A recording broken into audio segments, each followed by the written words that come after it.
Epic के बाद mock epic. तो ये मोक एपिक की बात करेंगे, ये सेकंड नंबर पे आता है। तो एपिक और फिर मोक एपिक, तो इस तरह से चलती है। आगे पीछे कुछ भी कर सकते हैं, नेवर माइंड। तो द मोक एपिक यानी कि जो एपिक होता है उसका मजाक बनाकर, इंसिडेंट को मजाक बनाकर रख देना, मोक एपिक के अंदर आता है। तो इस पर बात करेंगे हम लोग। तो ठीक है, नेक्स्ट क्या है मोक एपिक, चलिए देखते हैं। Mock epic, the mock epic is also called the mock heroic poem. ये मोक हीरोइक पोएम है, यानी कि पोएम जो भी पोएम होती है या जो भी एपिक बना रखे हैं उन सभी की इंसिडेंट का मजाक बना देना मोक एपिक कहलाता है। The mock epic is a parody of the real epic in light, यानी कि पैरोडी। वहां पर इमिटेशन भी लिख कर आ सकता है कि मोक एपिक क्या होता है। वहां लिखा होगा कि द इमिटेशन ऑफ एपिक, तो वो गलत होता है, पैरोडी होती है। ये है बिल्कुल, ये भी नहीं कि नकल ही है, लेकिन ये क्या है, मॉक की तरह यानी मजाक की तरह इस्तेमाल किया जाता है, तो नॉन सीरियस होती है। तो हम इसे कैसे पढ़ेंगे? द मॉक एपिक जो पैरोडी ऑफ रियल एपिक, जो रियल एपिक होता है उसकी पैरोडी होती है in the light of non serious mood, यानी कि सीरियस नहीं होता है। The mock epic is written on a very trivial और funny incident in light of satirical spirit, but on this trivial story, a girl of classical convention and supernatural machinery of the real epic is overlaid. The result of the production of ludicrous poem provoke satirical humor। यानी हम ये कह सकते हैं कि जो real epic होता है, रियल एपिक, उस एपिक की इंसिडेंट, जो भी घटनाएं होती हैं, जो भी उसके लिखने का तौर तरीका होता है, जो भी सीरियस होता है, ये क्या करते हैं, इसे नॉन सीरियस बना देते हैं। तो फिर इस तरह से लिख देते हैं, उसी घटनाओं को दिखा देते हैं, तो मजाक बन जाता है एक तरीका से वो।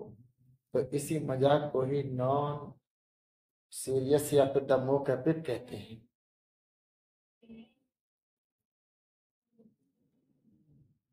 इसके बाद है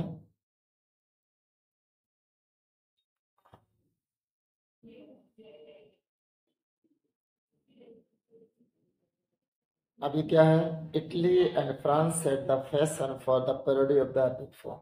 यानी कि ये कहना चाहते कि इटली और फ्रांस, ये दो, इटली और फ्रांस जो कंट्री हैं, इन दो देशों में इसका फैशन स्टार्ट हुआ था, पैरोडी लिखने का, किसी भी एपिक का पैरोडी बनाने का। तो Italy France is the fashion for a parody of epic form. Later it was imitated by English poets. बाद में इंग्लिश पोइट्स ने, यानी कि इंग्लैंड के पोइट्स ने भी इसे इमिटेट कर लिया, इस चीज को अपना लिया। इसके बाद in the mock epic the theme chosen by obviously unworthy of the serious epic. ये कहते हैं जो mock epic of the theme, यानी कि जो मोक एपिक की जो थीम है, chosen by obviously unworthy of the serious epic, यानी जो सीरियस एपिक है उसकी अयोग्य चीज है वास्तव में, मतलब उस तरह से रिप्रेजेंट करते हैं घटनाओं को कि वो सीरियस लगता ही नहीं, वो नॉन सीरियस हो जाता है, नॉन सीरियस।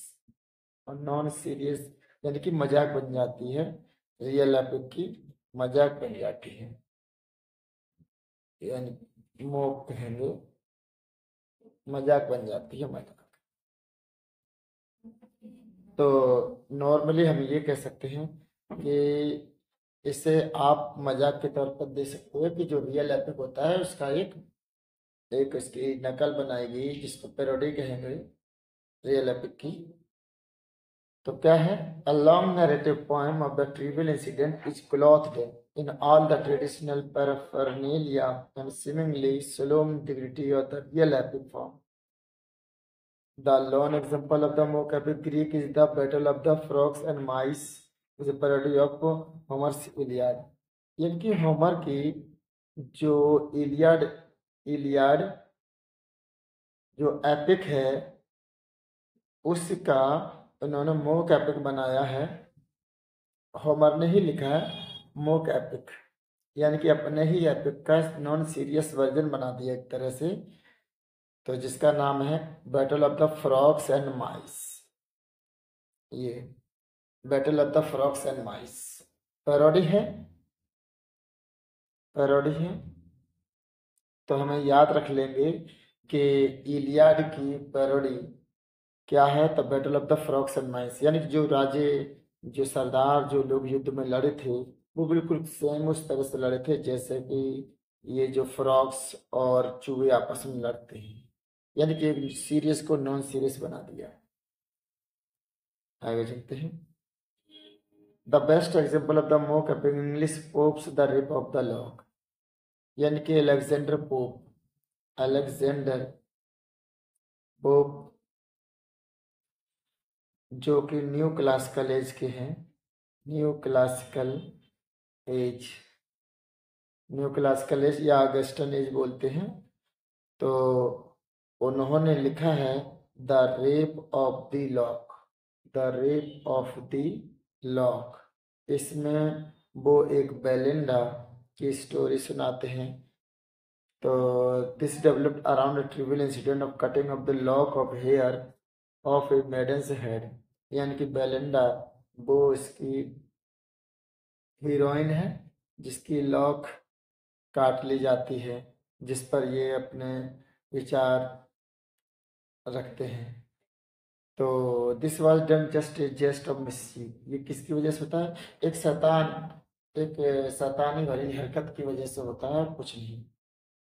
वो has developed the trivial incident into a serious battle between the two families.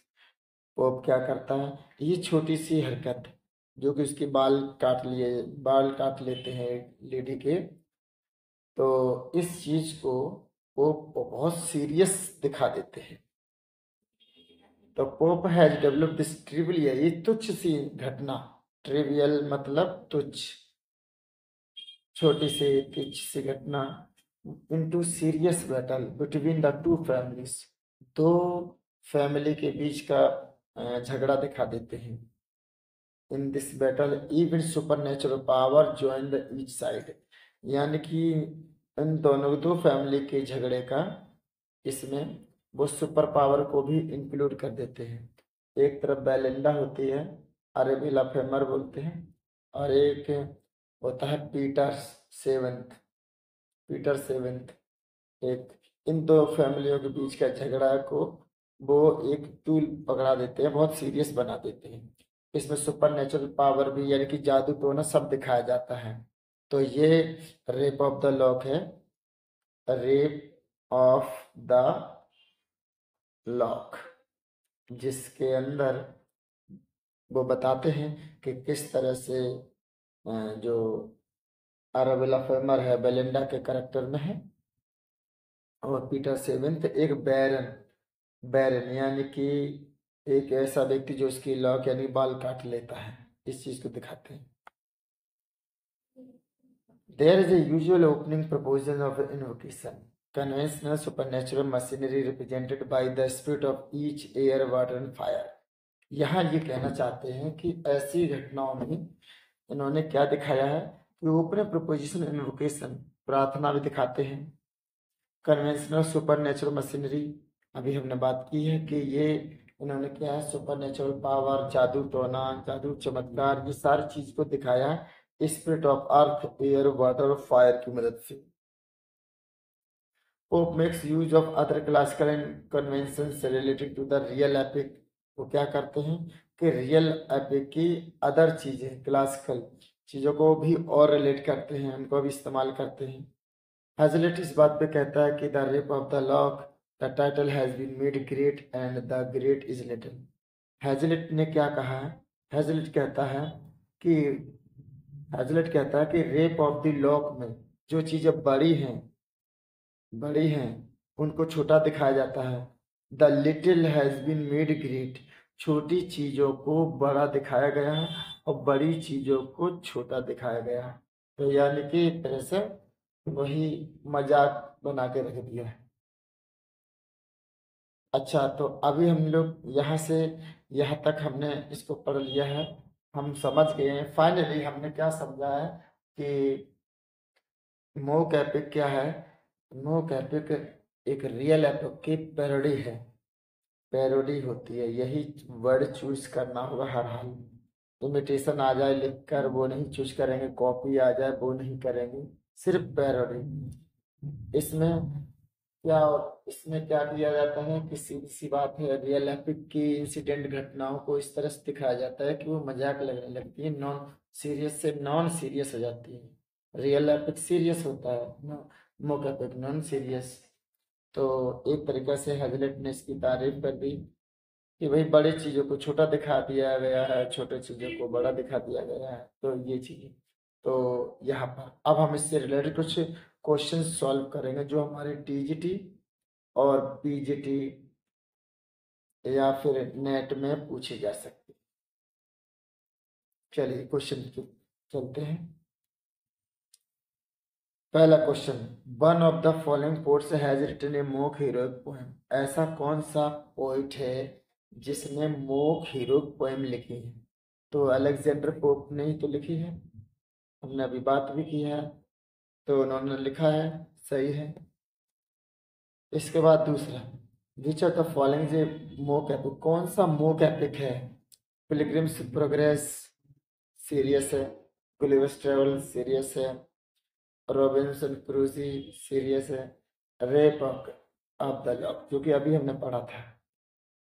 Who is the heroine of the rape of the lock, हालांकि हमने बात की थी rape of the lock, Flora नहीं, मिरिंडा नहीं, सिर्फ Belinda.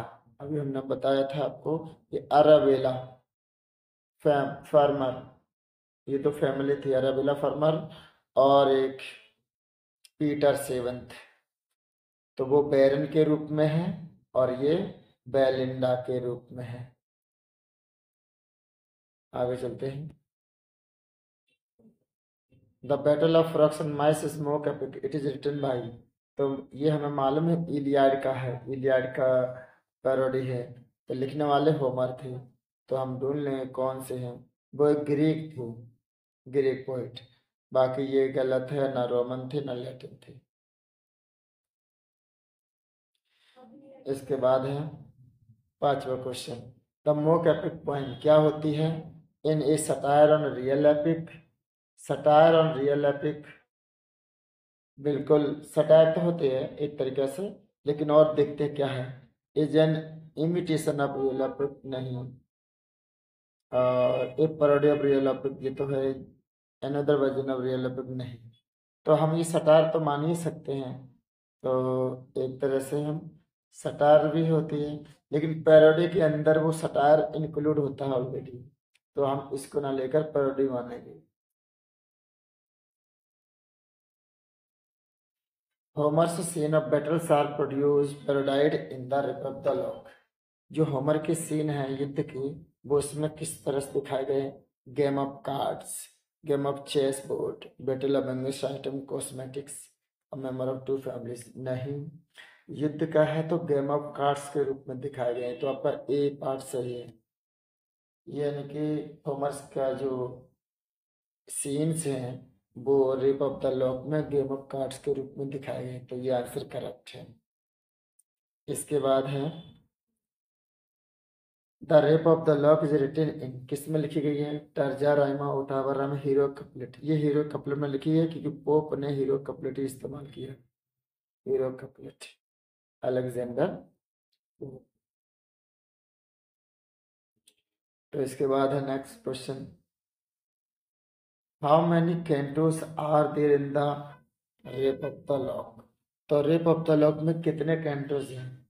तो भाई पहले 3 लिखे गए थे, अब फिर 2 हो गए, तो कुल मिलाकर 5 हो गए, तो 5 कैंटोस हैं इसमें। तो 5 कैंटो मिले, कैंटो क्या होता है? ये पार्ट होते हैं, जैसे कि कोई ड्रामा या कोई पोएम लिखा है, तो एक पार्ट लिख दिया, फिर उसके बाद थोड़ी कहानी आगे बढ़ाई, फिर एक पार्ट लिख दिया, फिर एक पार्ट पार्ट आगे लिख दिया, फिर एक पार्ट, फिर एक पार्ट, तो 1 2 3, तो इनको कैंटो कहते हैं। A large number of self given to the charge of protecting Belinda's petticoat in the rape of the law, ये कहते हैं कि बेलिंडा के पेटिकोट की प्रोटेक्शन के लिए बहुत बड़ी संख्या में सेल्फ थे, सिल्फ का मतलब होता है एंजल। तो अच्छे भी होते हैं और बुरे भी होते हैं, तो इसके लिए अच्छे सेल्फ यानी कि गुड सेल्फ बोले जाएंगे, तो जो कि उसकी प्रोटेक्शन करते थे। और बैड सेल्फ होता है वो उसको नुकसान पहुंचाना चाहता है। तो जो अच्छे सेल्फ की संख्या कितनी थी जो उसके पेटीकोट की प्रोटेक्शन करते थे, तो वो 50 थी। 50 सेल्फ थे जो उसको सिर्फ पेटीकोट को ही प्रोटेक्शन देते थे। आगे, Belinda is completely broken heart about the clipped lock of heart. Belinda जो है वो पूरी तरह से टूट जाती है, दुखी होती है, परेशान होती है, क्योंकि उसके बाल काट लिए जाते हैं, लॉक काट ली जाती है, लट, बालों की लट, उसे लॉक कहते हैं, बालों की लट, उसे लॉक कहते हैं, उसे काट लिया जाता है, तो बहुत दुखी होती है। द पोएट उसे consoles her in the end of same. जो पोएट है यानी कि जो पो उसको कंसोल कर रहा, उसे सांत्वना दे रहा। क्या कहकर सांत्वना दे रहा होता है, हमें ये बताना है। That her here would grow again very soon, कि उसका बाल दोबारा जल्दी उगाएंगे। या फिर दैट सिल्प और nif would protect her here in the future. Nif ये भी एक जादू टोना यानी कि करेक्टर है, तो ये उसकी प्रोटेक्शन करेंगे भविष्य में। या फिर that the cliff lock her in the would fly up and shine among the stars। और तीसरा है, यानी कि उसकी जो तीसरा में कहता है कि जो लॉक उसकी जो बाल कट गए हैं वो लट आसमान में चली जाएगी और आसमान से चमकेगी, जो भटके हुए राहियों को रास्ता दिखाएगी। एक तरीके से ये तारों के बीच में जाकर चमकेगी, ये बताना चाह रहा हूँ। तो और चौथा है that her family would certain take revenge upon the offenders। यानी कि उसकी फैमिली उसने बदला लेगी जिसने भी ये लॉक काटे। अब यहाँ पर ऑप्शन बनता है हमारा सी, क्योंकि जो पोप है वो यही कहता है कि उसकी जो लॉक है जो कट गई है वो अब आसमान में चली जाएगी और यहाँ से साइन करेगी, चमकेगी, जो भटके हुए राहियों को रास्ता दिखाएगी। तो ये कहकर वो उसे कंसोल करता है, उसे सांत्वना देता है।